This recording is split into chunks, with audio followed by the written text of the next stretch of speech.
And we welcome you back in. Saturday night means a little trip down Convince Me Boulevard. That's right, the best graphic in television and the only graphic for this kid. Sam, go ahead, take your shots. What's that? I'm convinced this homemade, time for a new book cover for this homemade book you got. That's my rule book, man. Don't disparage. There's nothing in the book but the cover. The only writing is on the outside of the book. There's nothing on the inside. It is getting a little tattered, I have to say. This is a book for dummies. I told you, ask KG to give me just a few pennies out of the Area 21 budget, and I'll go get some leather-bound books. KG tight like this, dude. He got his first dollar he ever made in Minnesota. All right, let's get to it. People, trends, teams, the guys convinced me that their answer is the correct one. So we'll start with you, Sam.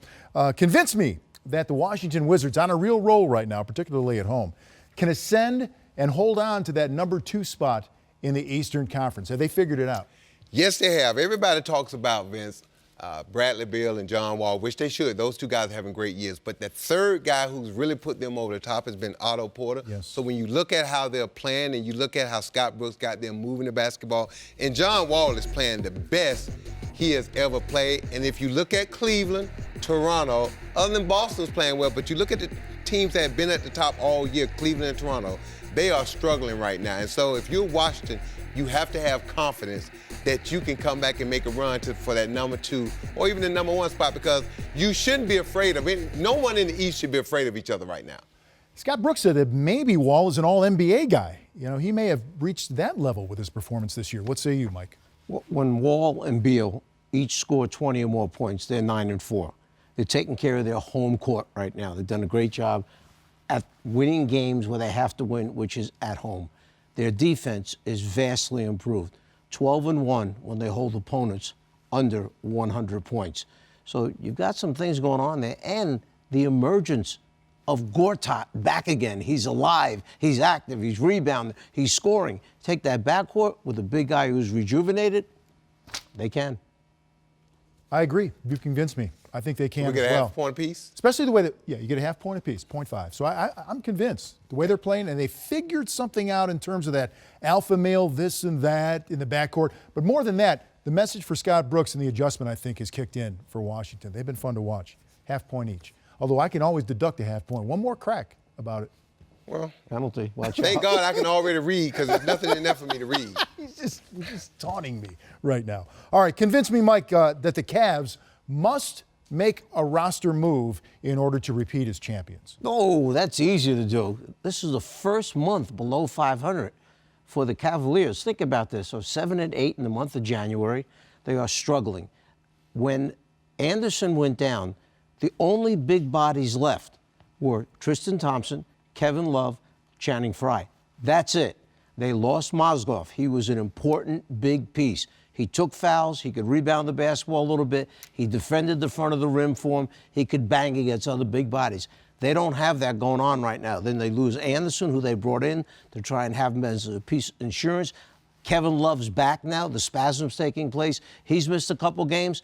And let's talk about the backup point guard. No Mo Williams. So it's Kyrie and LeBron trying to start everything up because JR has the broken thumb. May not be back till middle or late March. So you're saying they must make a roster move? Well, they need to add pieces, yes. Wow. I agree with Coach. They need to add something. Look, listen to LeBron James, the best player on the planet in the NBA. This is all he's talking about. We need to add something. But I agree with Coach. You know, LeBron's talking about the backcourt, and they may need a guy back there. But when you watch Kyrie run that offense and LeBron with the ball, those two guys are as good as they get. I'm like, Coach, I think they need some front court help. They're thin up front.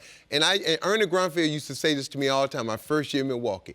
You may not need bigs to win the championship, but you need them to get there. And on this journey, they're going to run into a team where they're going to have to use their bigs and go deep with the big guys. And right now, they're thin up front. And Kevin Love has been in and out with back spasm. If he goes down, that means LeBron's got to have to slide to that 4th position. Mm-hmm. And I don't want LeBron in the paint banging for 40 minutes a night.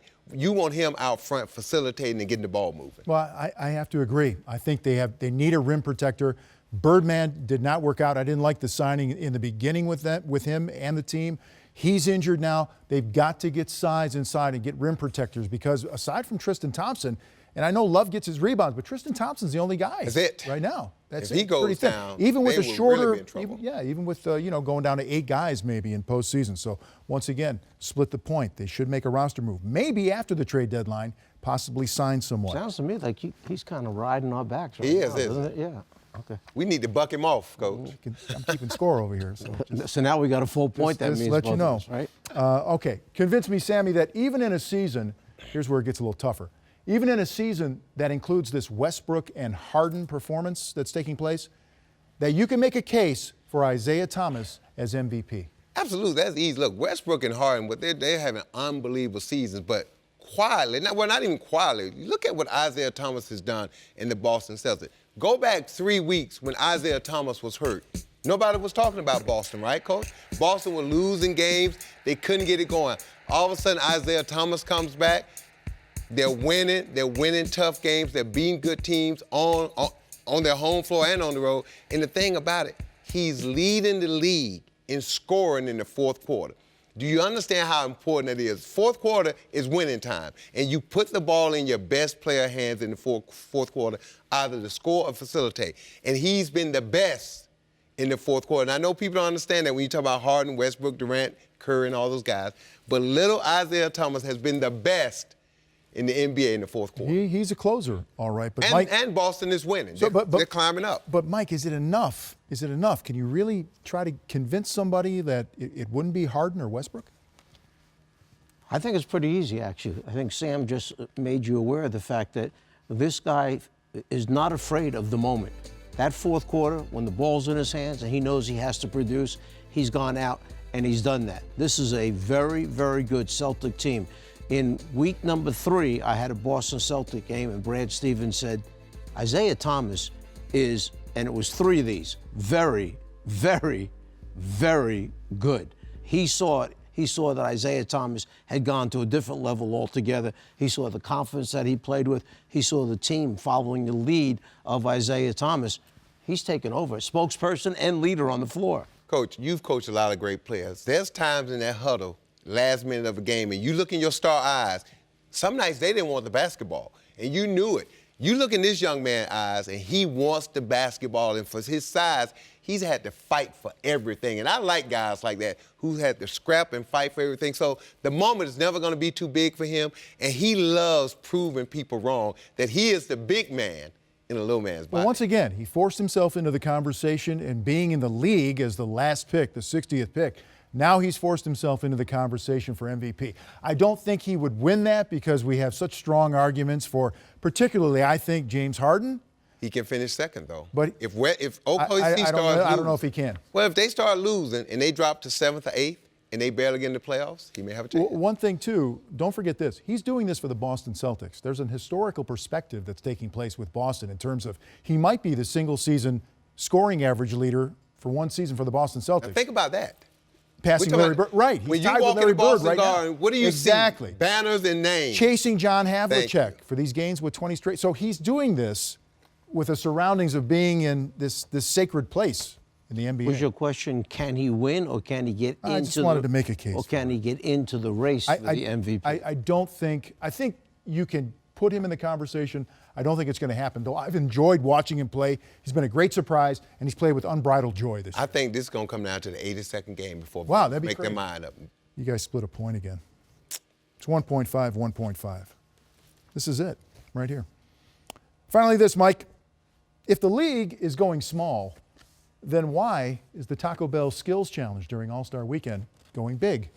Why are these big guys in the Skills Challenge? Why? Because recently, over the last few years, you may have noticed that there are big guys behind the three-point line, shooting But all not these handling the ball. three-point shots. So that means that their skill level has been raised because they're outside now not only shooting threes, but going dribble handoffs with their teammates, setting screens on the perimeter roll and catching the ball, and then improving by one dribble. So last year, when Karl Anthony Towns won the skills competition, I think it shocked a lot of people, but then you sat back and wait a minute.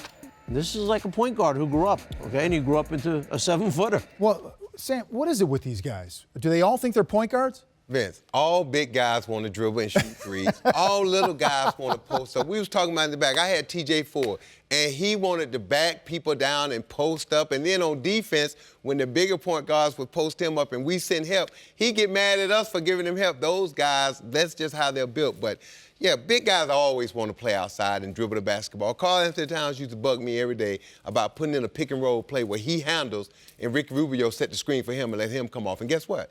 We did it because he proved he could handle the ball and make the decisions. But once these guys win a skills competition like Cat did, and maybe it's going to be DeMarcus Cousins, maybe KP, can you ever get them fully back? Are they ever going to come back? Absolutely. All right. Yeah, they know where their bread is buttered at. And it may help you out a little bit because you can say to them, listen, you can do this because we just seen you do it and you won at All-Star Weekend, so we're going to put a little more responsibility on you making good decisions with the basketball. You guys, I made it easy for you. So you tied at 2. Here's your tiebreaker. Give me the winner, Mike, in Super Bowl LI on Sunday. Well, this is hard for me because I lived in Atlanta for so many years and I have that Atlanta red blood flowing through my veins. However, Quickly you flipped on that. Having said that, I think New England is your winner. So you're going to lay the 3 points? I am going to. Okay. I'm not going to say that. You see my tie, and I'm just going to do this, baby. The dirty bird, come on. Atlanta. Well, that It's not even going to be close, man. It's going to be by 2 touchdowns. One of us will split the contest right By here. 2 touchdowns. All right, we will find out the winner 2 touchdowns. I'll take next that one. week. I got the coach. That dollar we always bet, got it. Can I, if you bet $1, can the winner buy me a new cover for my book? You remember that movie Trading Places? Yeah. More than that. $1. There you go, coach. Here's your $1. All right, that's going to do it for us. When we come back, we'll delve a little bit deeper into the Cleveland Cavaliers situation. Is LeBron going to get help? We'll go to one of the voices of the Cavs to get some answers as his team sets up Saturday in New York.